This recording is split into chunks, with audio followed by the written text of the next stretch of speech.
Hey guys, it's Bianca. Welcome back to my channel and to a brand new video. First, I want to say thank you guys so much for being so understanding and patient with me. As you've noticed, I haven't posted in a while on here because I had a family emergency involving my grandmother that I have been dealing with these past couple of weeks, and it's kind of an ongoing thing. So I just want to say thank you for being so understanding and supportive of me still. So today I have kind of a fun video for you guys. I'm going to be going over my thoughts and review the Sony A7 III camera that I got for my photography, as well as compare it to my older model, which was the Nikon D3400.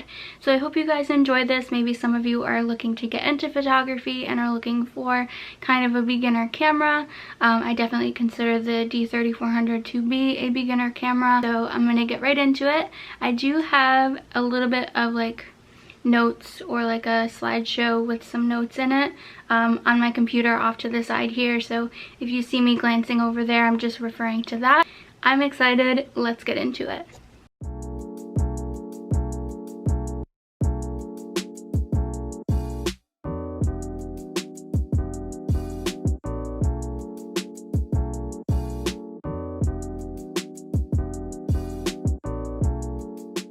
Okay, so this is the Nikon D3400. Price point of this camera starts at around $6.99. Really depends on the place you're getting it from. I sourced with Best Buy, so right now on their site it's $6.99. It has a continuous shooting speed of 5 frames per second. The type of sensor in this is a cropped sensor, which means that this has a mirror in it. It's a DSLR, so there's a mirror inside of this camera. The type of mount that this camera takes is an F mount, so anything that has an F mount, just make sure if you're trying to find a lens for your Nikon D3400 that it is compatible by looking at the F mount. The viewfinder magnification is 0.85 times, and then the optical field view coverage, which means like how much of the frame is in like the camera itself, is 95% of the scene. So the depth of this body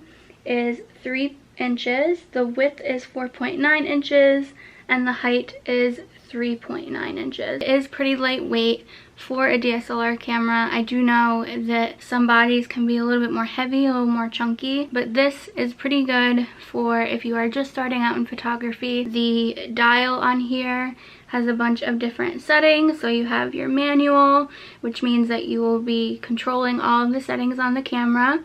Aperture, which pretty much takes control of the aperture of your settings or situation. Then you have shutter priority, which means the camera will be taking care of the shutter speed, how quickly the shutter opens and closes. And then P, which stands for program, which means it pretty much takes care of all of those things, all of the above.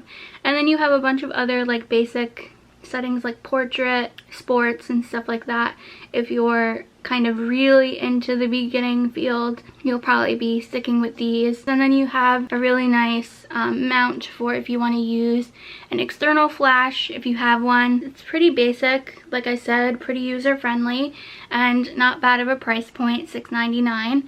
I've had this for about 5 years now. I've had a lot of good memories with it, but it was really time for me to upgrade. So now I'm gonna go into my new pride and joy, which is the Sony A7 III. Right off the bat, this just looks a lot more professional in my opinion. There are a ton more knobs and buttons to work with. The screen actually comes out. It doesn't flip like a vlogging camera would or twist like a vlogging camera would, but it does pull out if you need a different angle. And there are a couple other dials.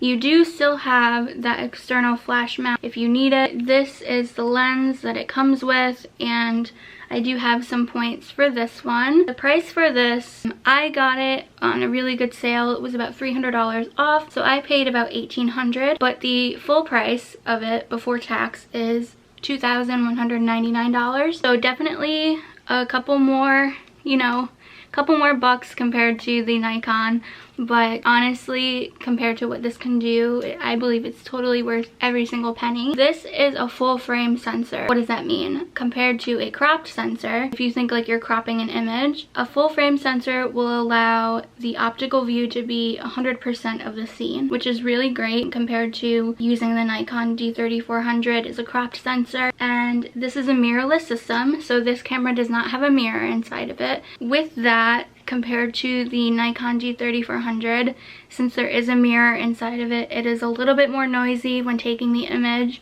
This is super quiet when taking photos, being that there is not being that there's not a mirror inside of this. The continuous shooting speed, 10 frames per second, is how much this can do, which is already 5 more than what the Nikon D3400 can do. And the mount, so the type of mount that this takes is an Sony E mount. So if you're looking for a compatible lens, just make sure that that is written somewhere in there if you're looking to upgrade a lens.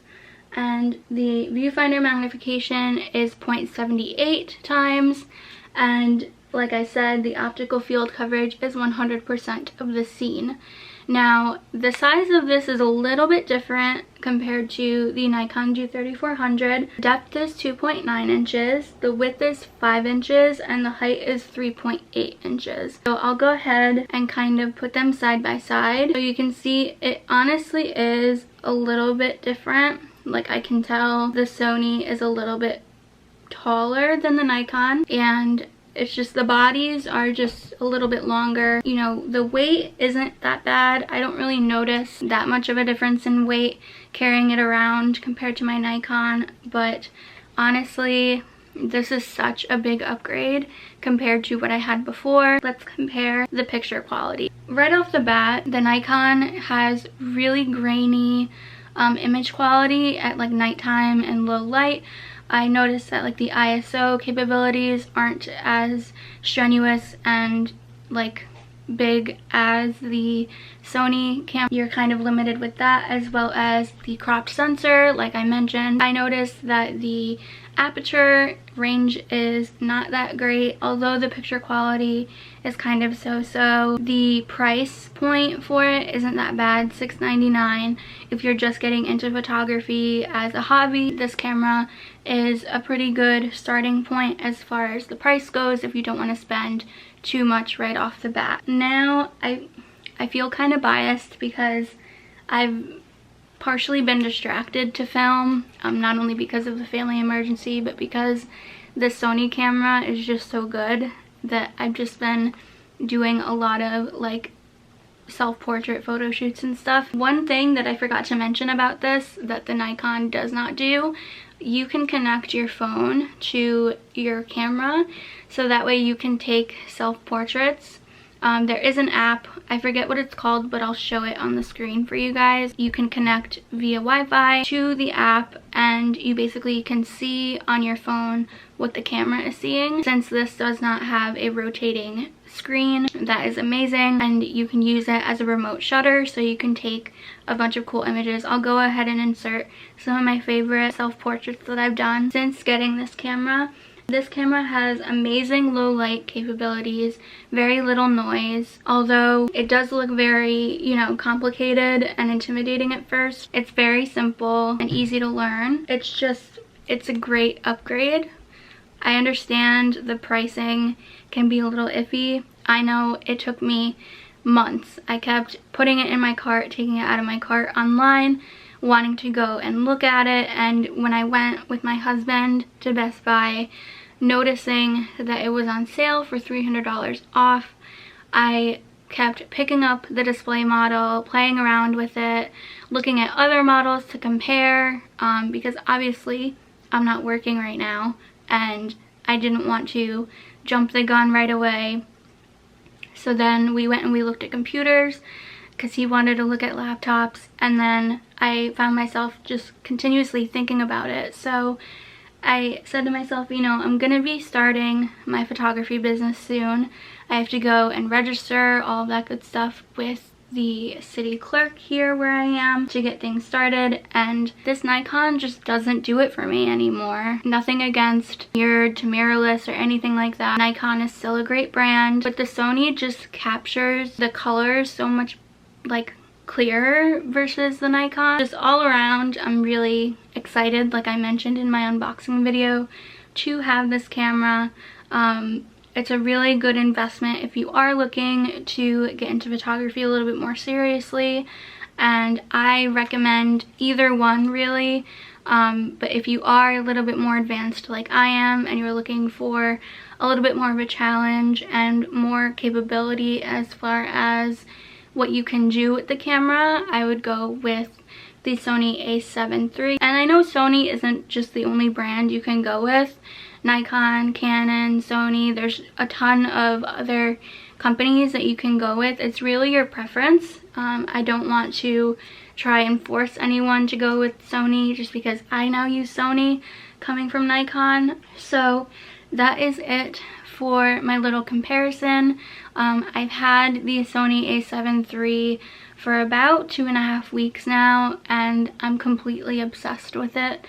I try and take it everywhere I go besides the grocery store. It's really great to really get into photography for me as not only a form of income, but also it just helps, especially within this tough time in my family. It's a really good kind of therapy for me to distract myself from all of that. I did want to mention, along with starting my photography business, I made a separate Instagram account for my photography. I will be inserting the link down below in the description, as well as all of my other social medias. I hope you guys go down there, give me a follow. I'd love to have you over there as well.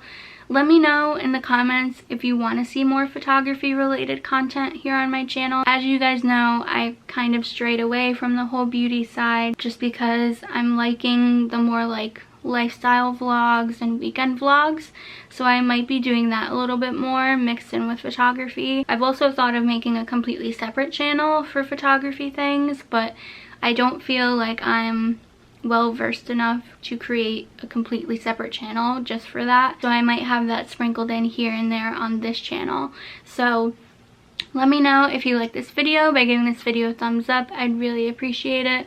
Also, like I said, comment down below and let me know if you're interested in more photography things. I would love to talk more about that with you guys. Thank you guys so much for watching, and I'll see you guys next time. Bye everyone.